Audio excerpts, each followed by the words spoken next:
then I went to look, when I got back from that trip for the published papers about, this coronavirus. And I don't even think they actually had the name SARS-CoV-2 at that time. It was like they had another name, nCoV one or something like that. Yeah. And I read those papers and I was like, wait a minute, what's going on here? And I read it again and I'm like, they didn't actually show the existence of anything here. Like, what are they doing? This is a very strange experiment. I'm like, I would have never, thought of this.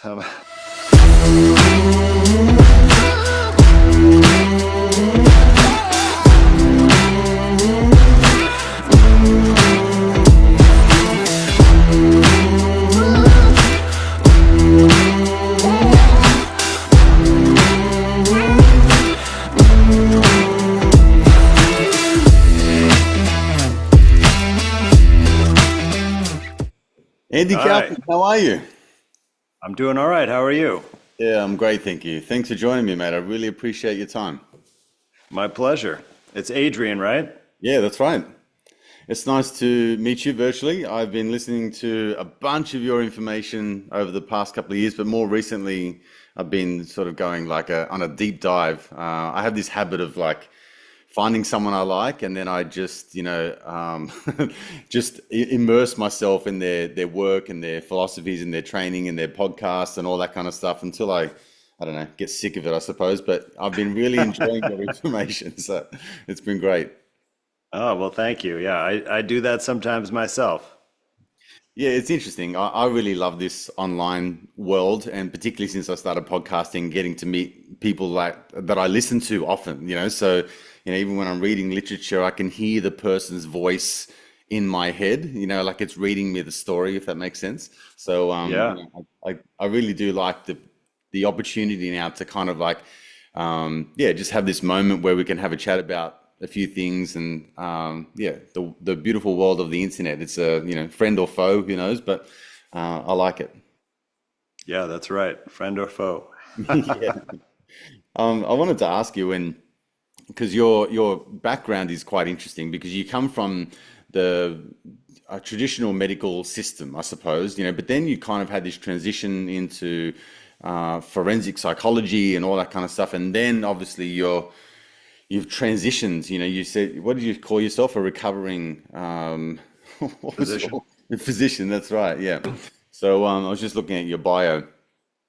So can you talk to me about that? I mean, I am curious to find out what steps or moments in time or things that kind of awoken you to maybe how things were not quite as they should be, and then sort of bridge that gap between the leap to where you are today. Yeah, sure. Well, there's a lot of moments like that. And let me just clarify that when I was a forensic psychiatrist, that is a mainstream medical position, right? And the clinical aspect of that role is to give psychiatric drugs to, people in correctional facilities like jails and prisons. There's, the other court aspect, but that's a different beast altogether. And I think that actually really helped me prepare me to look at the evidence of what happened during the pandemic, and or just look at the allopathic medical system in its entirety, because the forensic approach and the skills that are involved, right, is to look at a large body of data or evidence to answer a specific question. And it's usually the kind of question that's not easy to answer. And it doesn't necessarily have an answer that has scientific certainty. It's really an opinion. So being able to, look through all what's going on in the world in a certain situation at a ton of data and use that approach trying to answer the question, what's really going on here, for example, it's really helped prepare me in a way, like especially as an adjunct to my earlier scientific training, where I worked in research labs and in the biotech industry, learning, how research is conducted, how it's written up, what the publishing industry is like. I have been a peer reviewer for scientific publications, so all that experience really helped. But there are a few moments actually in my formal medical training that kind of led me to fully wake up to, the truth about healthcare. And one of those was at Duke University, where I did my psychiatric residency, which is after medical school when you're already a doctor and you can practice either supervised or on your own with a little bit more training. You go into, a program to study a medical specialty, and mine was psychiatry. And we had this very serious journal club that was once a week. And if you were in your first or second year, you were required to attend and required to present articles. And they assigned us papers of clinical, research studies. And we had to do what they called was a critical appraisal. And it was a very rigorous process of dissecting these papers and showing, did the study really do what it said it did, right? Are the conclusions valid? And what we found is that there were many, many shortcuts and tricks using statistics and the way they designed their trials and publication bias that we often were very critical.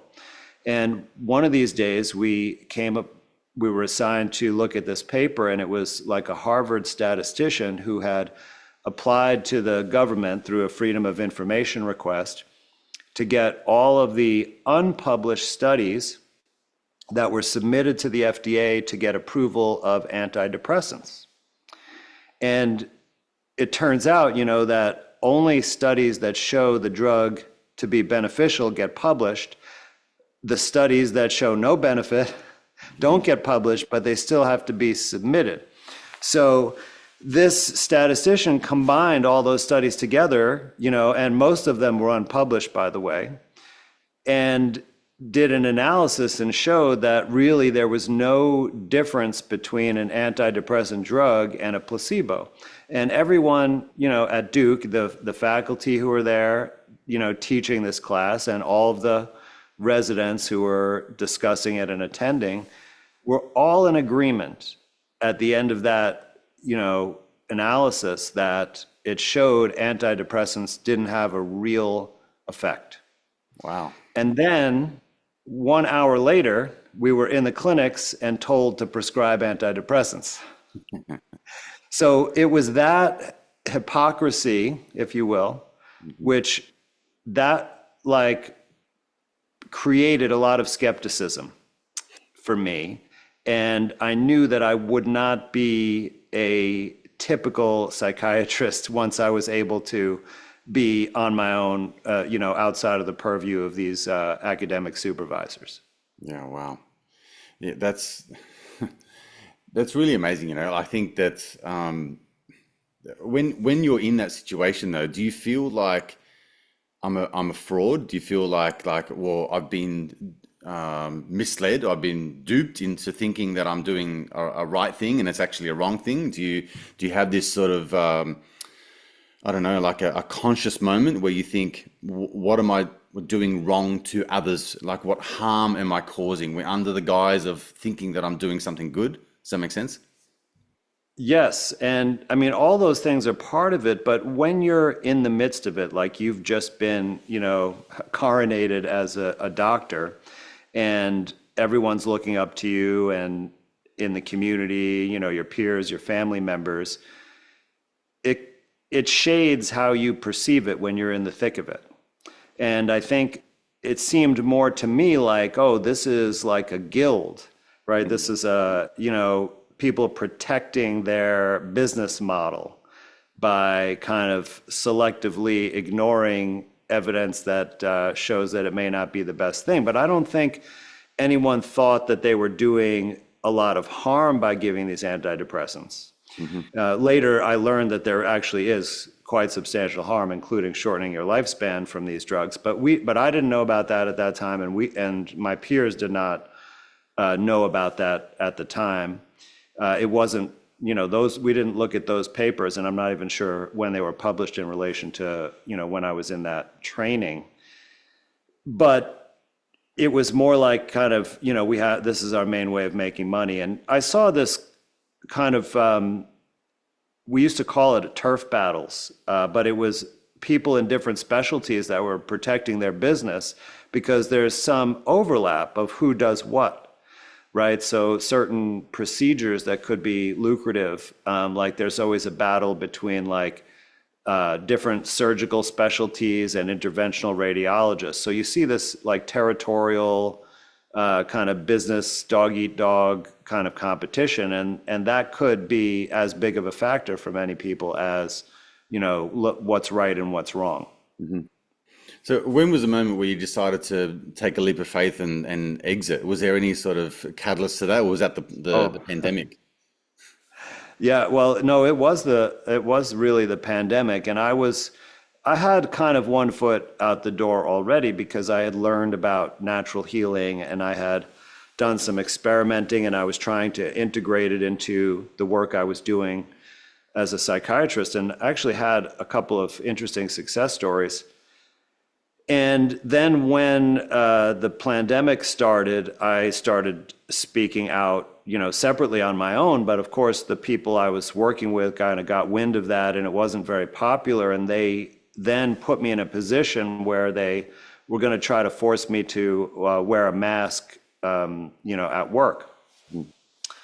And of course, I wasn't about to do that, and that forced. They decided that they were going to terminate my contract, and it turns out that they actually were in the wrong. My contract provided that I was able to decide how I administered the care, so it was up to me if I was going to wear a mask or not. But they did this anyway, and then I decided not to sue them, and they got really scared that I was going to once they realized they were, in the wrong. But I just took that as an opportunity to pursue something totally different. And, within, I think, only 1 week, I opened up a natural healing consultation practice, and I really never looked back. I mean, the only other thing I did was to figure out how to not be a party to my medical license contract anymore. Yeah, wow. So with your life now, like, can you give me a picture of what it looks like? Because I mean, it obviously be markedly different to the life that you stepped out of. I mean, that's a massive transition. Or did you find that it was just aligning with your own values in your own belief systems in medicine or health or however you want to put it? Yeah, it definitely was a move to be in alignment with my values and knowledge and opinions about health. Absolutely. And that was, a great part of it because at the end of the day, I really feel good about what I'm doing now, where I was in a state where I was questioning every day, am I doing more harm than good? And even though I was, in the last year or two, all I was doing was really taking teenagers off psychiatric medicines. Yeah, wow. But that's like kind of reducing harm rather than doing something positive, and now I got to do something positive. But of course, it was a lot of risk because I had a pretty successful career. I had, contracts, I had expert witness work, and, of course, I have obligations to support my family and such. So I had to scramble, and had the pressure. I have to have some success generating some money. Otherwise, I'm going to end up in bad, homeless and on the streets. So I'm very fortunate that I was able to, get something running, and the people who were appreciative of all of the education that I had done, publicly really rallied in my favor and, began hiring me for my services. And it's, like I said, it's grown since then, and I've been, more successful than I ever could have thought I would have been doing something like this. Yeah, that's wonderful. I remember speaking to Pierre Corey about his, I guess, initiation into a new field or a way of helping people out, and he kind of felt very sort of betrayed by his peers, and there's a lot of relationships that I would imagine would be tarnished because you're crossed over to the dark side and they're still on, their train of thought. Have you had much pushback from your peers, or did you, when you were speaking out, you're already getting probably flogged by everyone on the internet anyway, like most people did back then?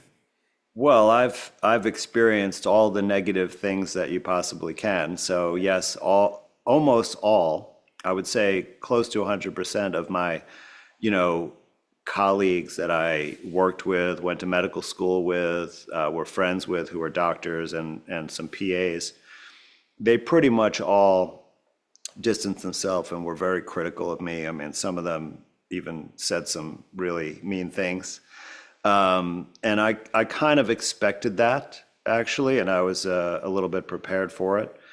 Um, I'm glad that, no medical authorities tried to go after me, but I did also experience some, smear articles in the press. Like, actually I was, in a way, it was a kind of a compliment because I was mentioned specifically in like the newswire services, and then a lot of people could pick up those stories, and then I'm still featured on the McGill University website with definitely a smear article. But if you read between the lines, it's actually quite complimentary because it describes that I'm rational, calm, and an independent thinker, which all those things are true.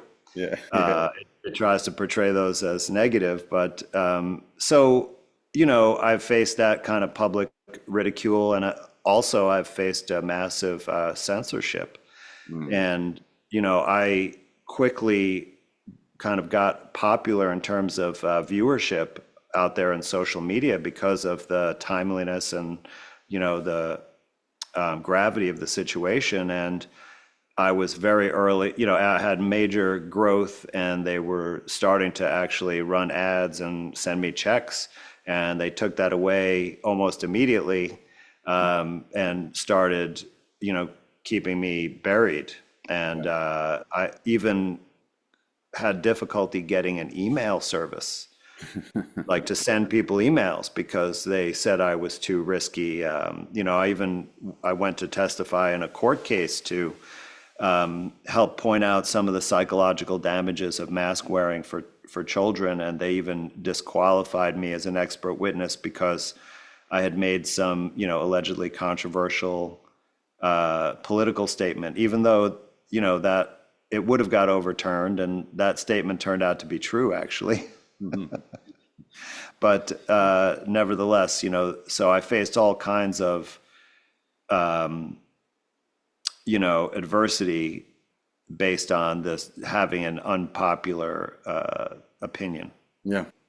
When the pandemic was happening and you started to speak out about it, were you already on the path of the no virus theory, or was that something that you got introduced to after?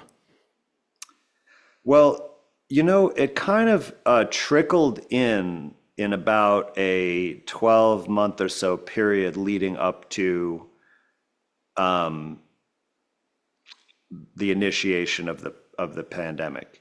And the first thing was Dr. Jennifer Daniels, who I learned a lot from and have gotten to meet and interact with, and she's made great contributions. She mentioned on one of her podcasts about hepatitis C not being shown to exist, that Koch's postulates were never fulfilled for it. And I thought that was interesting. And then separately, I was investigating Carrie Mullis because, interestingly, because he had a lecture about global warming, kind of saying that the science didn't support it. Really? And when I was searching for that, I accidentally came across a video of his questioning the HIV virus, and he had this really interesting story about that he was going to apply PCR to AIDS because everyone said he should do that after he won the Nobel Prize, and so he went to look for the scientific papers where they discovered HIV, and he couldn't find them. And then he eventually actually met Luc Montagnier at a conference and asked him in person, and the paper he suggested actually didn't have that information. And And so he, spoke out about that, and I came across that, but I didn't delve into it too much. I took it at face value. And I thought maybe the scientists are just taking a shortcut. Like, well, I wonder what's really going on. And then when I first heard about things in Wuhan, and I was taking a trip, that this was February of 2020. I had a trip out to the West Coast, and on my return flight out of San Jose, I saw not, Chinese people going to Asia, but Americans traveling domestically wearing surgical masks. And I was like, what's going on? So I happened to, just have ordered the book by Nancy Turner Banks, AIDS, Opium, Diamonds, and Empire. And I read that book on that flight.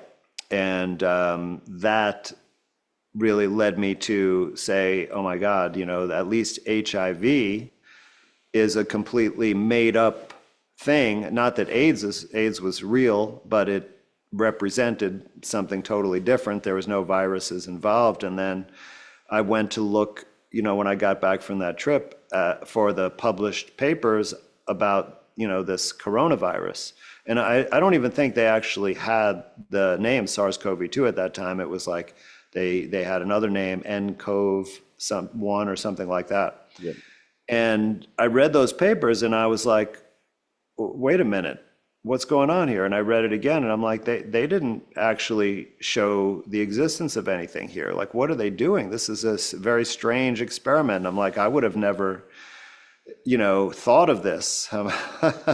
And of course, that made me, delve deeper, because I eventually, over the next couple of months, I went back and found the original coronavirus paper that, the original paper that purported to discover this class of viruses, coronavirus. And along the way, I kind of traced it back, from the SARS-1 and SARS-2 papers.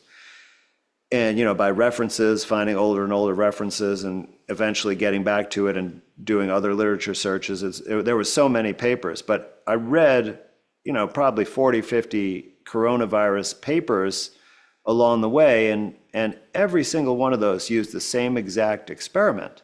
And it was that experiment that couldn't possibly discover a new organism, because it wasn't a scientific experiment. It didn't have like the basic independent variable and control. It was a very strange thing. Mm-hmm. And, that then I had to start talking about it. And the first way I really talked about it was when I was trying to figure out what it was that they were showing in all those pictures that they were putting up. At the time, like, I don't know if you remember, the media was flooded with pictures of the coronavirus, and Yep. right, and some of them were cartoons, like they're made by artists, and some of them were actual pictures of an electron microscope image. And I kind of had this idea that, what are they showing there? And I made the comparison to exosomes, which interestingly I first heard about when I was in college at MIT, when I was writing a paper on gene therapy.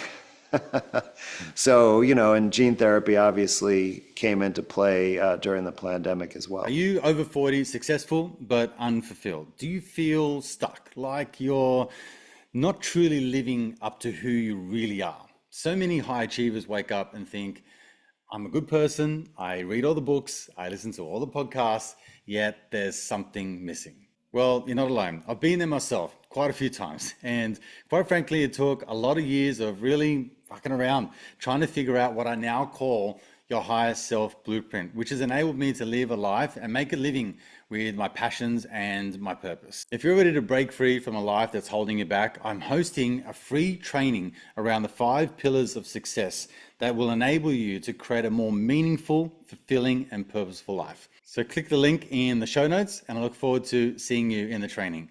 But for now, let's get back to the podcast.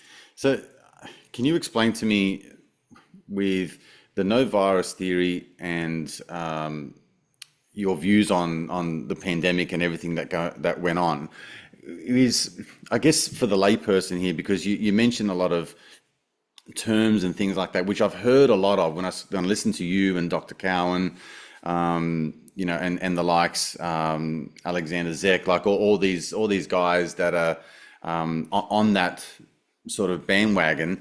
Can you explain it in a, I don't know, maybe a dumbed down way to help me understand how the virus and no virus theory comes about, and how to kind of maybe articulate it in a way that helps me bridge the gap between something that I Yeah. experience physically versus something that is non-existent as far as the no virus theory is concerned.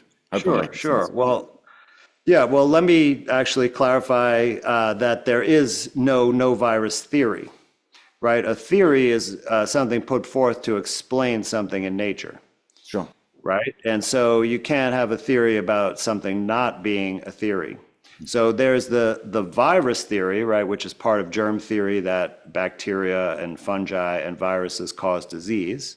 Yep. So that's the theory. What I say is basically a refutation of that theory. I say that theory doesn't have any evidence to back it up. Therefore, it's not valid, and there must be another explanation of illness, right? So because the virus is put forth as the proposed cause of an illness.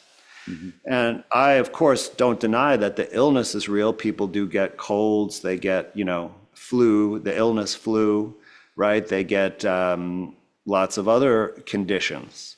And so those things are real. We can observe them, we experience them themselves. But if we just pay attention to ourselves being sick, we can't tell what the cause is of that sickness, right? So the way we figure out what the cause is we, come up with a hypothesis, right, or a guess.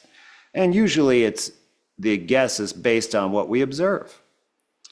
And then we can design, this is where science comes in. Science says we have to create an experiment to test our hypothesis or our guess and see, is it correct or not? And we have to do that in a pretty rigorous way. Like whatever we think is the cause, we've got to make sure that we can do an experiment where that cause is present, and then do what's called a control experiment where everything else is the same about the experiment, but that thing we think is the cause is taken out of the experiment. And that way we make sure that it wasn't our experiment itself that gave the results, Got it. right? Like, let's say, for example, that I tell you that a flashlight will cause water to boil, right? And then I create an experiment, okay? And I take a pot of water, I put it on a hot stove, and then I shine a flashlight at it. Yeah. Now, what's going to happen in that experiment? Is the water going to boil? I don't think so. I put it on a hot stove. Right.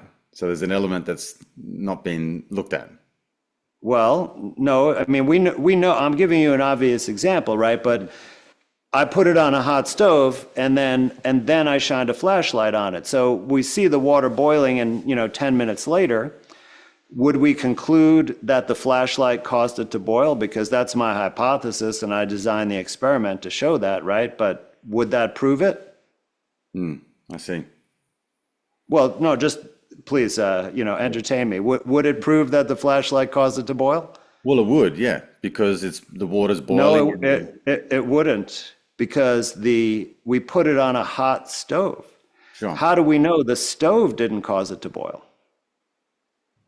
So we would have to do another experiment without the flashlight where we just put water on a hot stove and show if the water boils without the flashlight, then the flashlight can't cause it to boil, right?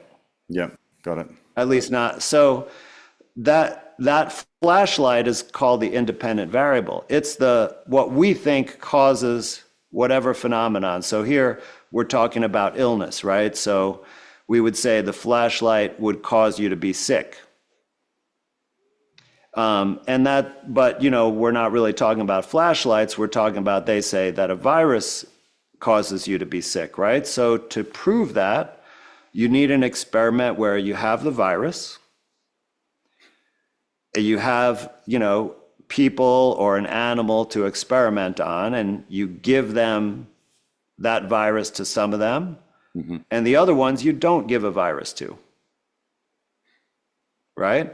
Yeah. And then what do you think would happen if the virus was the true cause? Would any people get sick that didn't get the virus? They wouldn't get sick, right? Yeah. And then the people that you gave the virus to, they would get sick, right? True.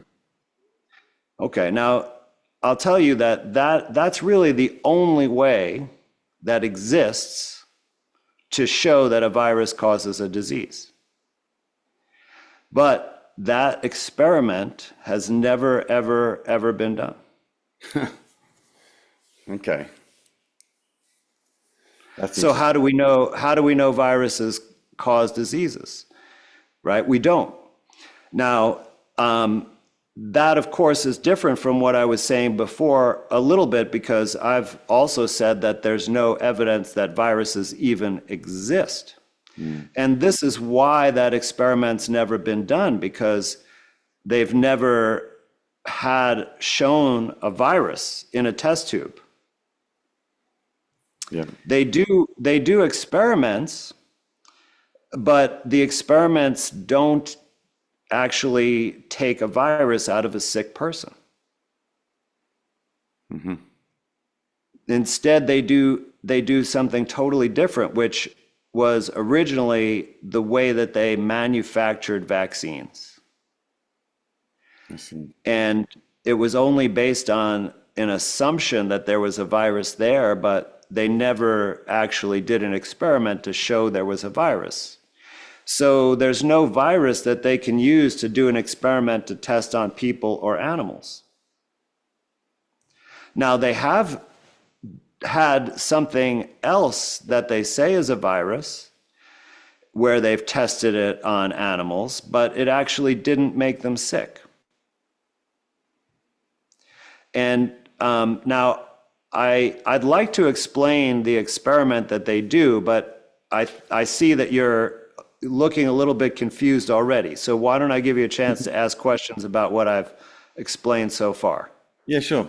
Look, it is puzzling to me. I do find myself struggling to get my head around a lot of the no virus and virus theory. And I guess there is a part of me that is constantly thinking about my experience with illness. And so I guess without sort of further breaking down the virus and no virus theory, like when it comes to, for example, COVID, when I was interviewing, who was I interviewing? Brett Weinstein. And I was talking to him about whether the virus was real or whether it was made up. And I guess in my own mind, I saw the theatrics of what was going on in the world, and my own experience was that when I went outside, I wasn't getting ill. And it was all the controversy around doing unhealthy things in the name of health. So wearing a mask, staying inside, getting no sunlight, all those sorts of things. Like that to me didn't make sense. But that was only because I guess intuitively, I just thought what I was experiencing was not what the reality that was being projected through the media. Brett's experience was different. He was like, well, I did get something, and it elicited these types of responses, and this how I felt, and I was sick for a few days and all those sorts of things. So what was that?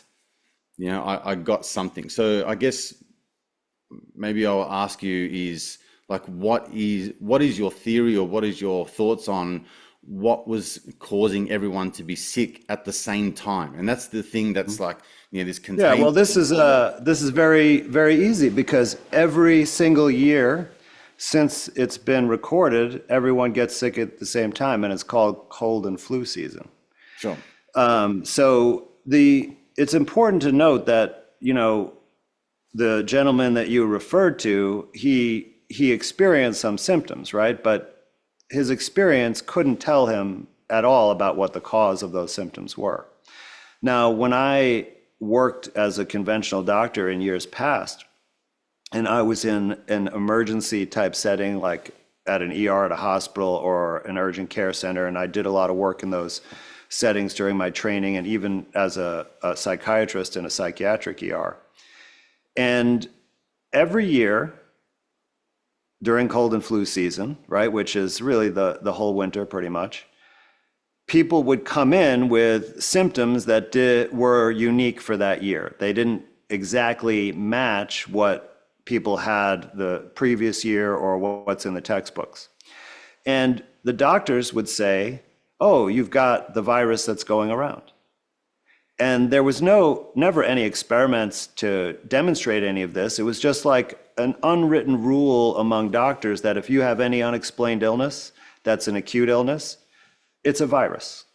Like you do the tests, you like maybe do a culture for bacteria, and when that comes up negative, you say, oh, it must be a virus. Even in meningitis, this is the case. They would do a culture of the spinal fluid after they do a spinal tap for bacteria, and if it came up negative, then they would say, oh, it must be a virus. So this is like the way of thinking, but none of those illnesses have ever been studied for what actually causes them, and there's never been any evidence of a virus in any of those cases. So it has become like the common vernacular to think about it this way, but a virus is so small that you can't even see it with a regular microscope. You have to, have this highly processed sample to look at it under an electron microscope, and there's only like maybe a few thousand people in the world who have the skill to look at that and do this process. So you, as a guy going through life getting sick, there's no way you could find evidence, right, of any virus or anything, but you hear the messages from every angle saying that's what it is. So then, you just think that's probably the case. But if you were just a man who had grown up, in the jungles of the Amazon and had never been exposed to Western medicine or popular culture, you wouldn't think anything was weird at all, Yeah. having gone through that time. Yeah. Okay. So what was making people sick at the time of the virus? Do you think is it just the flu season going Well, around? let me tell moment you in that time? there was no evidence of people being more sick around that time, except for at specific geographic locations. Sure. And in those specific locations, there were different things that were going on, and these are been well studied and well documented by some really top-notch researchers. And of course, I can see a couple of them in my memory, but their names escape me at the moment, but I'll try to let you know, where people can look. But for example, the towns in northern Italy that had, increases in mortality and hospital rates during that time, when they were analyzed, you could see that the pattern that was shown there couldn't possibly due to any contagious illness, because it happened to skip all these counties in a direct path. And it turns out that the counties that were skipped were unincorporated. And because they were unincorporated, they were not under contract to have the COVID policies in their hospital or the testing. And so because they didn't do that, because that's really all we saw were a bunch of, fraudulent tests that could show, that a puddle of water has a disease, were just overnight, used and relabeled all these folks as, having this disease. And there were, other factors with the air pollution there as well, but that is sort of a pattern that was not new. Like they had experienced a lot of respiratory illness. In fact, those counties in northern Italy have the lowest age of survival compared to the rest of Italy because of the it's the Italian government blames it on the air quality. Then we have, in the British care homes where they were basically euthanized with hospice drugs. Or you had the hospitals in New York City where they put a bunch of people who were not very sick and were breathing on their own on ventilators and essentially killed them. So you had those kinds of things going on in different places, but there was no, like, I mean, I talked to many people. I didn't follow the lockdown rules or anything, and there was no more people sick than any other year that I've ever experienced. Yeah, And for this sure. is reflected in hospitalization rates and other statistics that were collected. Yeah, it was definitely a wild time. I remember having a cousin. I've got a cousin in Italy, and I was ringing her and asking her what was going on. And it was in a small village in the south of Italy. And Italy's got such a large aged population too, so a lot of people live a lot longer, I guess. So I think, and also there's a lot more older people there. And same thing. She was like, "Is everyone safe there, or are people dying? Like, what's going on?" She said, "No, thank God, no one's died yet." But this is in a small village with an aging population that were the most susceptible. But I imagine, maybe in the south of Italy, maybe it's like you said, they weren't incorporated, they weren't following the rules anyway, and they were just living by the beach and eating fish and fresh food every day. So, they were doing healthy things to sustain a high quality of life. So, yeah, it was a really wild time. Yes, I it want to was. switch gears if that's okay. There's some interesting topics that you've been discussing, which one of them is turpentine. And I know you've probably spoken to a lot of people about it. I've certainly listened to a few things.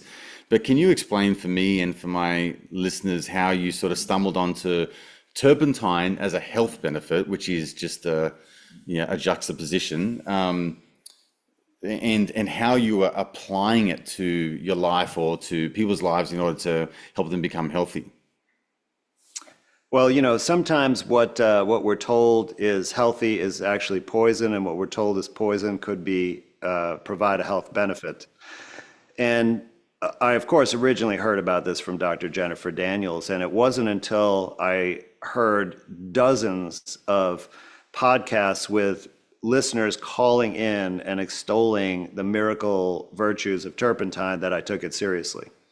And what happened is that it turns out that this was a very common remedy in the past. So I first found out in the Merck manual from 1898, and I know that sounds like a long time ago, but it was in the early 20th century that the FDA came into existence and really only favored petroleum-based pharmaceuticals. And but in the 1898 Merck manual, turpentine was listed as a remedy for over 40 conditions, including serious life-threatening conditions like serious life-threatening infections and other conditions.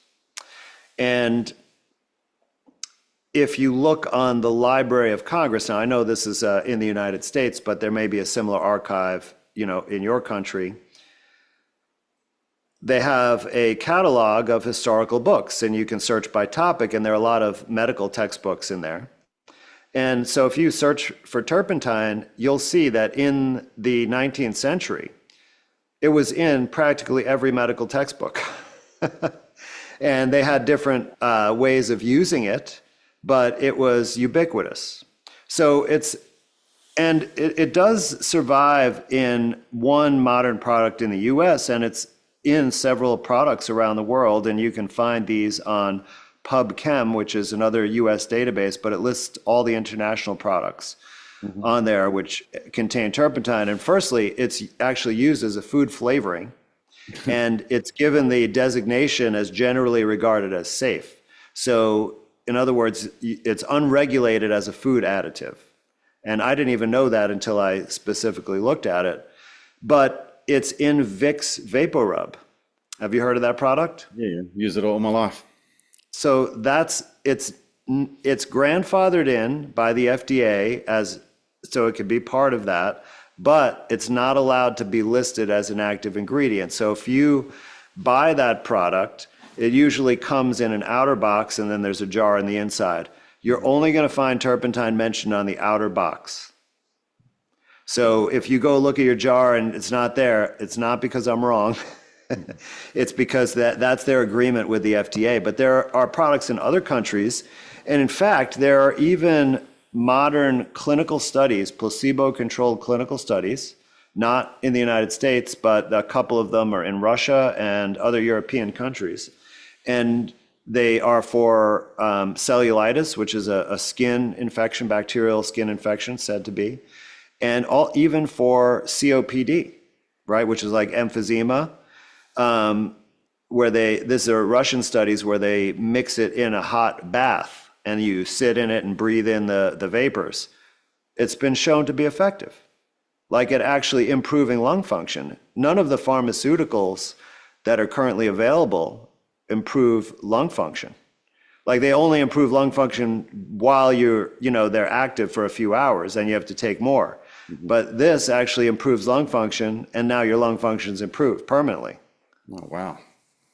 So this is, it's less controversial or surprising than I used to think because of finding all of this modern data. But it's simply, an incredible healing material because people have, when they use it properly, and there is, of course, some important information to use it properly and manage it, and so that you get good results and you don't have bad cleansing reactions, which can happen if you are willy-nilly about it. Mm-hmm. But people can heal from so many conditions that we are told in the mainstream medicine are lifelong. There's no cure. All you could do is treat the symptoms. Yeah. And I'm talking about like autoimmune disease, cardiovascular disease, metabolic disease, even people have had results in cancer.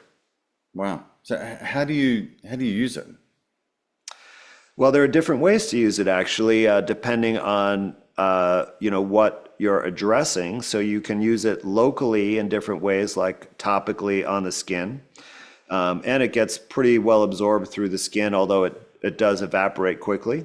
Mm-hmm. You can inhale it, like I described in the bath, but you can just do a steam inhalation, like with a pot, a stove on the stovetop, yeah. And cover your face with a towel, and you can take it internally.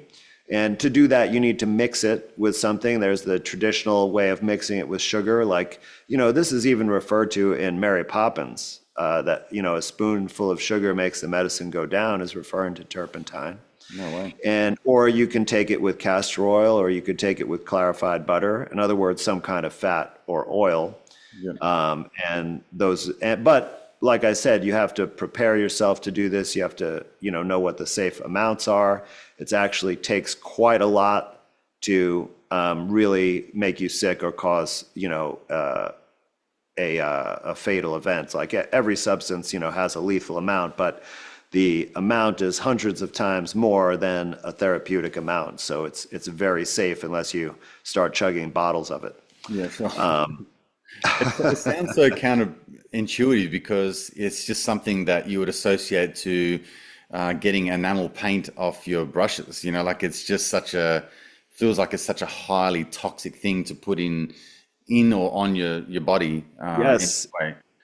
It feels like that because of the labeling, and some of the commercial paint thinner products actually don't have 100% turpentine. They may have other actual poisonous things in there. So don't, make sure you're careful if you're going to ever try this, that whatever you get, it should be 100% pure gum spirits of turpentine. Yeah, right. Don't get the thinners out of the garage. Yes. But my hypothesis about how it helps you heal is actually based on the same thing that makes it a good paint thinner. And this is because it is a solvent. So I refer to it as a healing solvent, and there are other healing solvents we may be familiar with, like castor oil and essential oils and many others. But it turns out that there's tons of evidence that there are man-made chemicals that are toxic that are fat soluble only, and they get stored in our body fat. And sometimes they actually stay in our body fat for decades. Things like PCBs, for example, and even seed oils can stay for up to 2 years in your fat cells being Wow. stored there. And the body has a very difficult time getting rid of these fatty toxins. That's why they end up getting stored there, and they can exert their toxic effects while they're in our body. And turpentine and other fatty solvents, even in clinical experiments, have been shown to help dissolve these chemicals out of the fat and get them to the organs of elimination where they can actually be removed from the body. Really? And that's why I think turpentine is one of the best solvents for really fatty things that will not go anywhere near water, like the chemicals that I'm referring to. And that's why I think that it's so helpful in the healing process. Yeah, wow. So give me a quick application, like something that I'm experiencing and an application of turpentine that would solve that issue. Sure. Well, when I originally tried it for the first time, I had gotten in a pattern of getting these recurrent skin infections. The first one developed into an abscess on my leg while I was a medical resident, and they had to cut it open and drain it. And ever since that time, even though I took antibiotics for 2 full months, I kept getting skin infections every couple of months. And they would come usually on my arms, but they started happening in the tip of my nose, and it was really a major nuisance. And every time I didn't want to take the antibiotics again because I knew that didn't really help the first time. So I just would put bacitracin on wherever it was, and it would last for 2 weeks every time.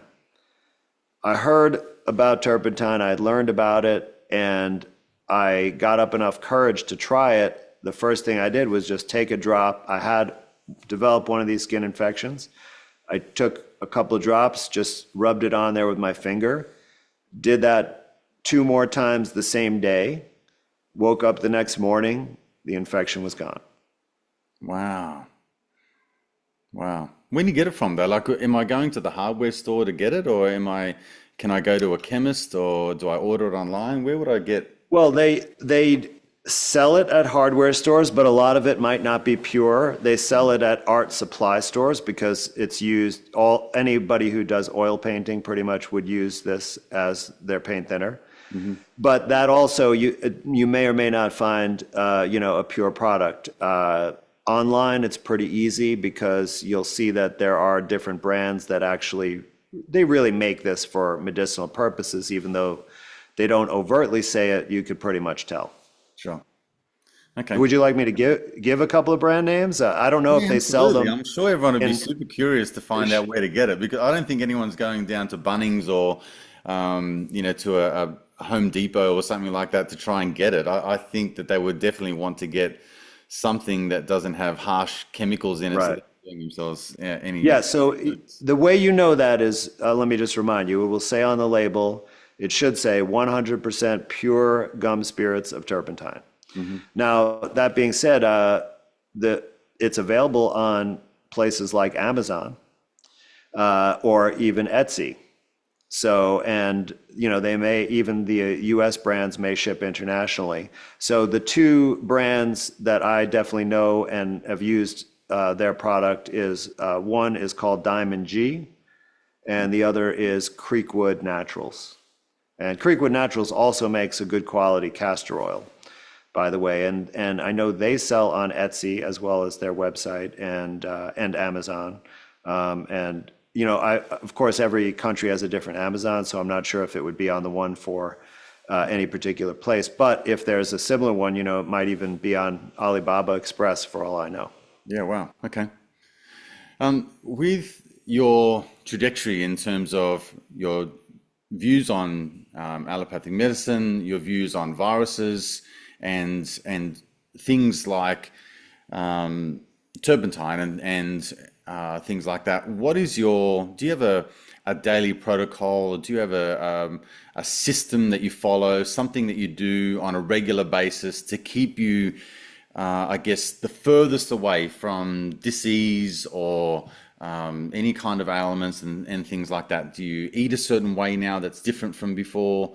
Can you give me a sort of depiction of what you do to maintain a I don't know, a picture of health or give you the most vitality that you possibly can be or Yeah, can be? absolutely. So it's a combination of things, but certainly you have to get the right kind of full nutrition, and I'll explain what that is in a moment. You have to be well hydrated, and that also is, variable depending on your lifestyle.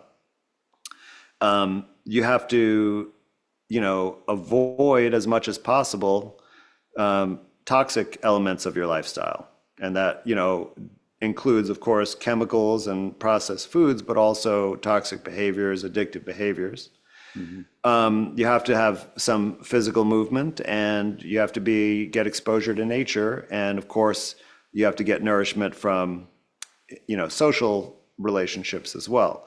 So all of those things have to be, things that you work on and develop.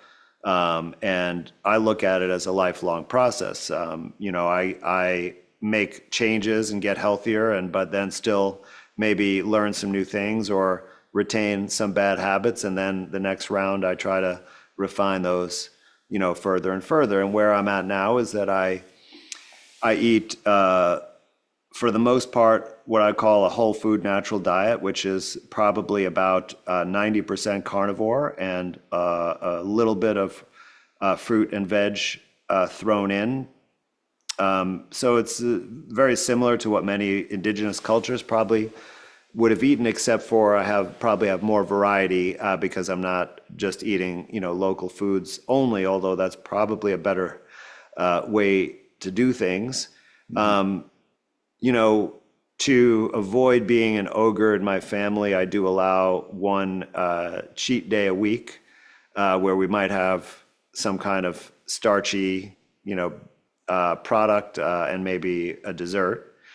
And that, leads to sustainability because if you are always, kind of depriving yourself, then you might feel alienated or whatever. So we, allow occasional things to go on like that. And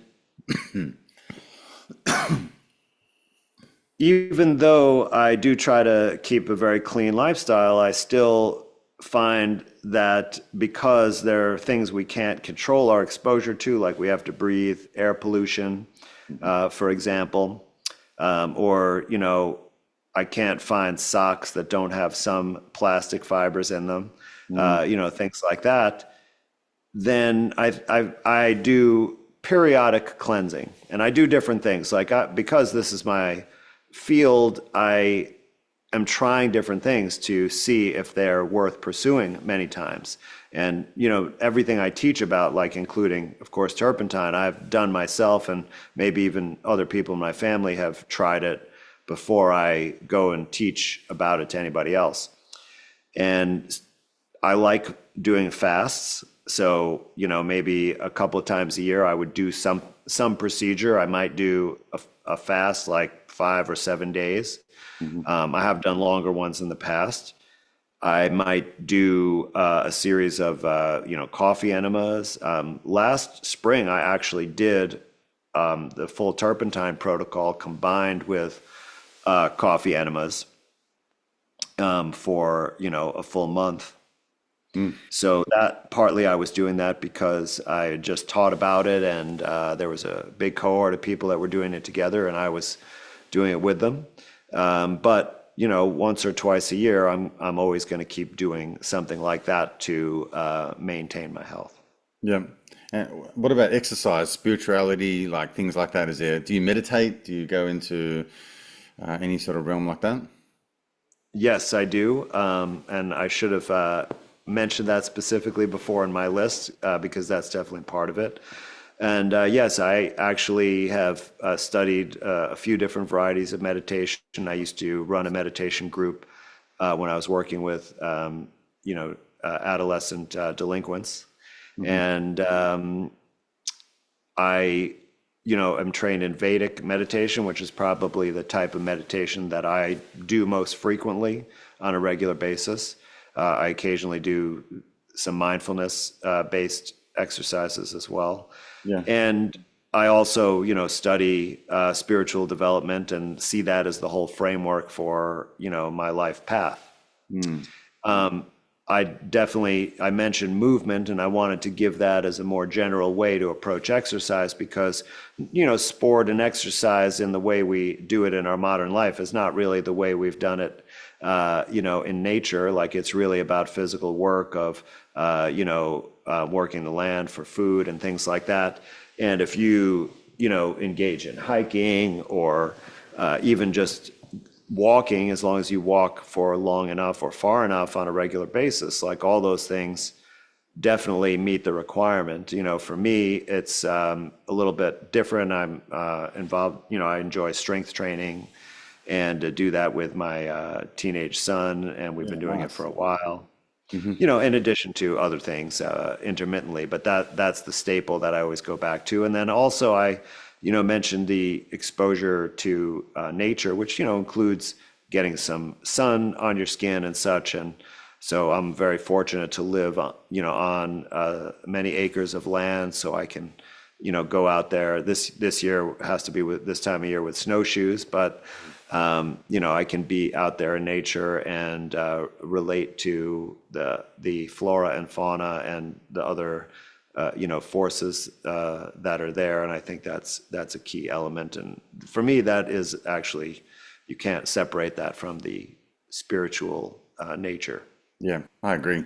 Before I let you go, I guess the tone of my particular life path, life journey in the last several years in particular is been trying to lead by example, in being congruent and in alignment with my values and belief systems, sort of like walking the talk, as you would put it.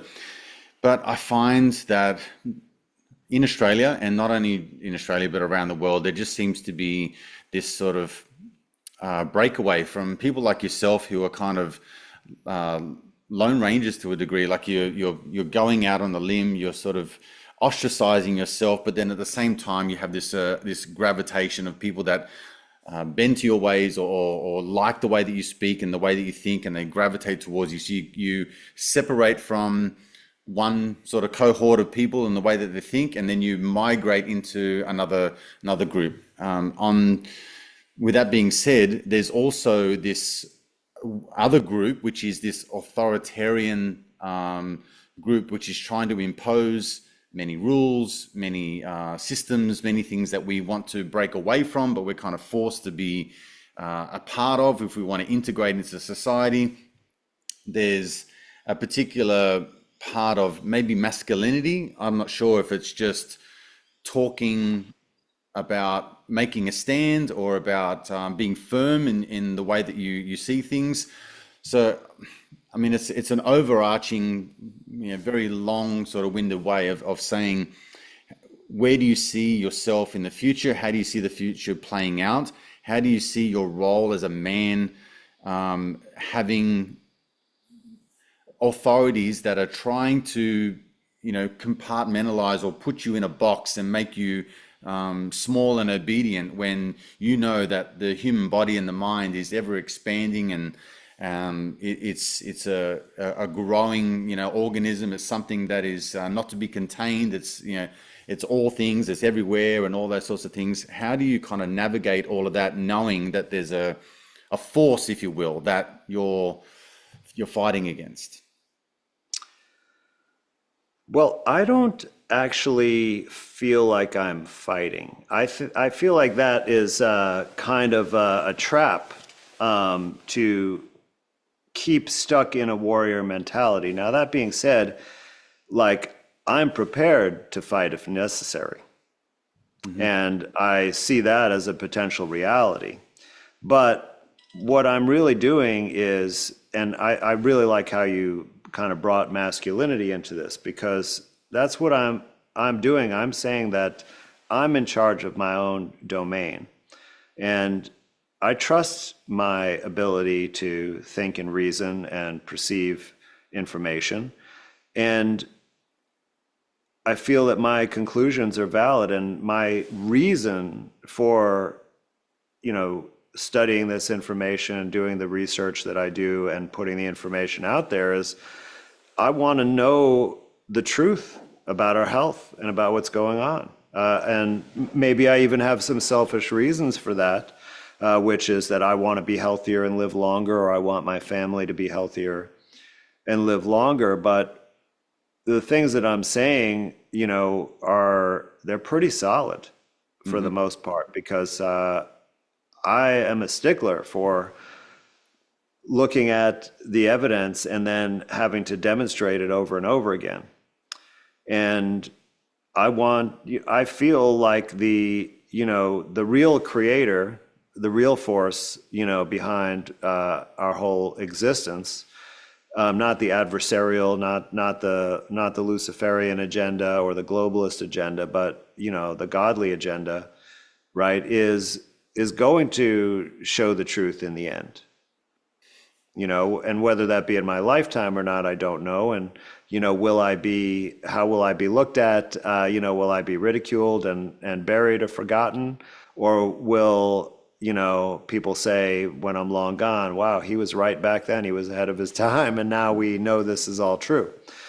I don't know the answers to any of those questions, but I do know what is not true about certain things. That's for sure. In fact, it's a lot easier to figure out what's not true than what is true. Yeah, yeah, I agree. And so it's interesting that your perspective is that you're not really fighting, but you're prepared to fight. So That's right. yeah. So in saying that you're navigating your life in a way that it puts you in a position where you're in the I don't know, I guess the best conditions or the best mental clarity or the best spirituality that you can be. So if anything was to come your way, you'd be ready for whatever comes. But until that, you are following, I hate to say your truth, but I mean, you're deciphering what it is, the path that you are meant to be on, and relentlessly just following that path. Is that on the right track?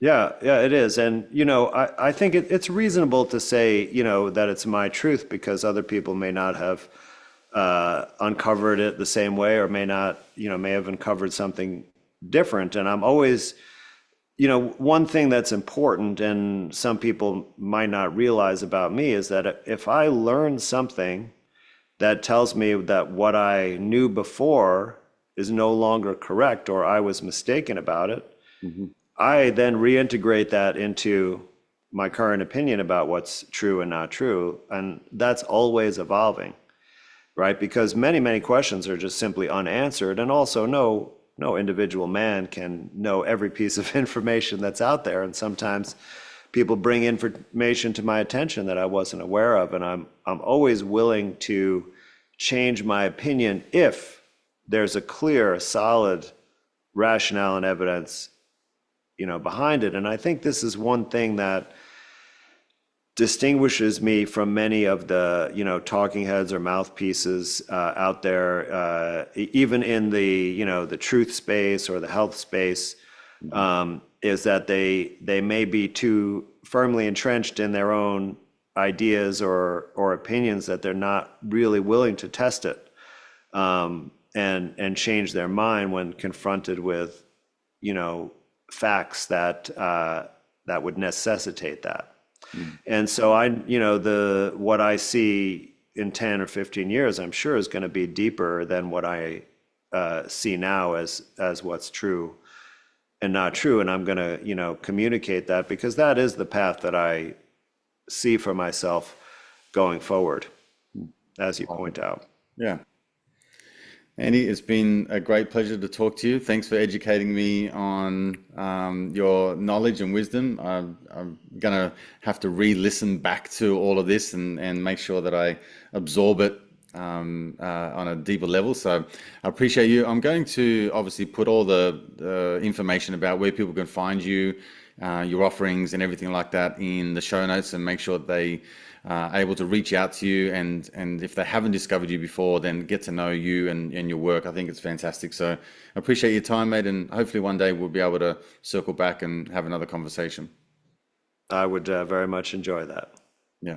Okay, buddy. Have a great day. I'll talk to you soon.